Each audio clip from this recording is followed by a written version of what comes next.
السلام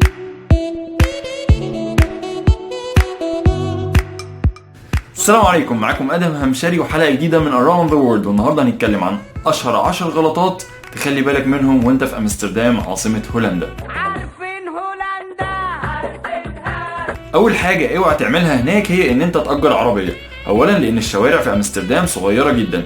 تاني حاجه ان الركنه الساعه ب5 يورو، يعني الساعه بحوالي 100 جنيه.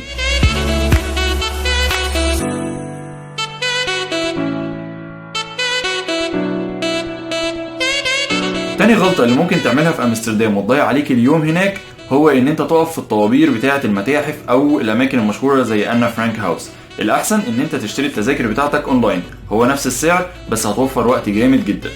تالت حاجة لازم تعرفها ان امستردام اسمها مدينة العجل، بس ده مش من فراغ، هو عندهم عجل اكتر من البشر والعربيات اللي ماشيين في شوارع امستردام، وكمان عندهم حارات عجل مخصوص.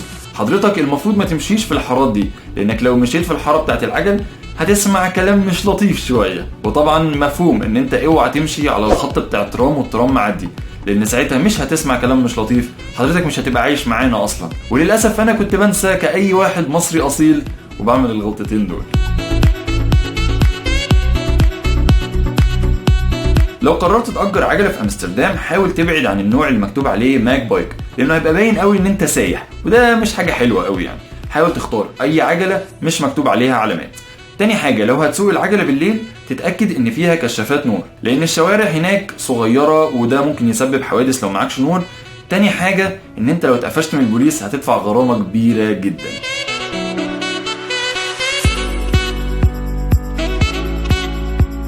ونيجي لريد لايت ديستريكت، وهو واحد من اشهر شوارع الدعارة في هولندا وفي العالم كله، وبس مع الوقت بقى شارع سياحي.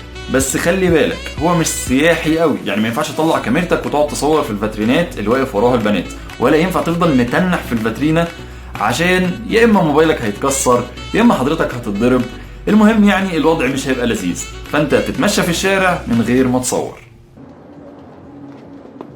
انا ما كلمتهاش، لا ما حصلش حاجه.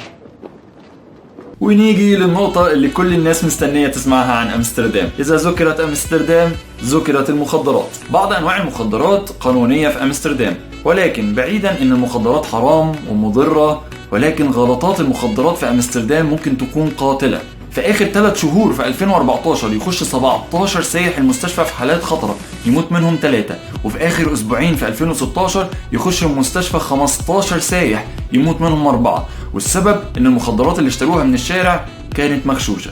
كل سنة بيموت في امستردام أكتر من 18 بني آدم بيغرقوا في قنوات المية. أكتر من 40% من الناس اللي بتموت دي بيكونوا تحت تأثير المخدرات أو الخمرة. ده طبعا غير حالات العنف والإغماءات اللي بتحصل في الشوارع للسياح بسبب إن هما بيخلطوا كذا نوع مخدرات مع بعض.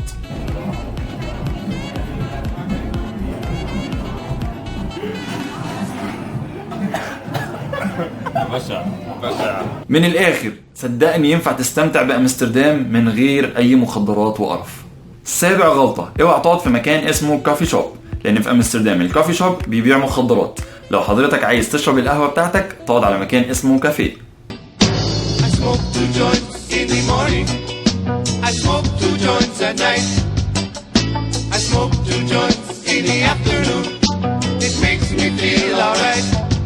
طب افرض حضرتك مصر تقعد على كافي شوب، في برضه شوية غلطات لازم تخلي بالك منها. 1 بلاش دوشة، لان دي ناس داخلة تعمل دماغ فمش عايزين الصداع بتاع حضرتك. تاني حاجة مفيش ولا خمرة ولا سجاير جوه كافي شوب. مخدرات سجاير لا، لان ده مكان طاهر وهيفضل طول عمره طاهر يمه المطهر. وخلينا نتكلم عن غلطة بتتكرر كتير جدا جدا في امستردام، وهي ان الناس بتطلب كوكيز وبراونيز من غير ما تتأكد ان هي ما فيهاش مخدرات. لازم في اي مطعم مهما كان تتأكد ان الكوكيز والبراونيز بتاعتك ما فيهمش هاش اللي هو مخدرات يعني.